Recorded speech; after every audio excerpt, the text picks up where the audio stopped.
So my question was about inheritance in the Quran and specifically the ratio. So I know this is mentioned in Surah An-Nisa, verse 11, but many non-Muslims are saying this verse is an example of like a mistake in the Quran somehow, where they give an example. For example, a man dies with $100 and he leaves behind like a wife, three daughters, and parents.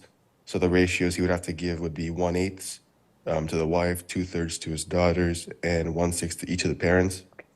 But when you add these up, they don't equal $100, so it'll like be more than 100%. So we need to give $112.50. So my question is, how would the situation be solved according to Quran and Sunnah? And how can we respond to these people saying this is a mistake? First of all, we address the non-Muslims and say to them, is this the only mistake you found in the whole entire Islam? Eureka, that's good, that's fine. And we have an answer for that as well. But if it is the only mistake, it wouldn't be logical that the 99.9%, which is all correct and valid and false proof, would cover and overwhelm this single mistake that your minds could not comprehend.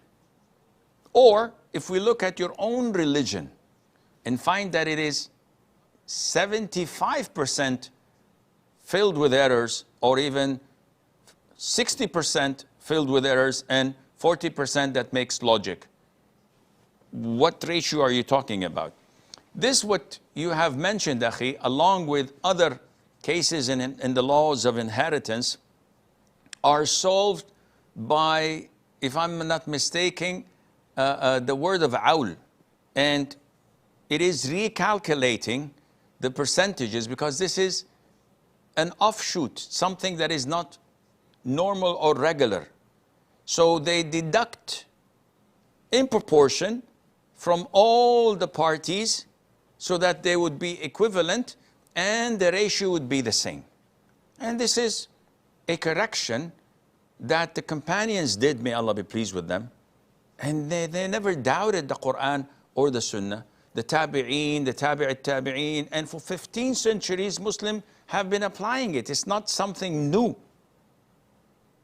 It is found also in some cases when the wife and the parents are left over, or the husband and the parents are left when the wife dies or the husband dies.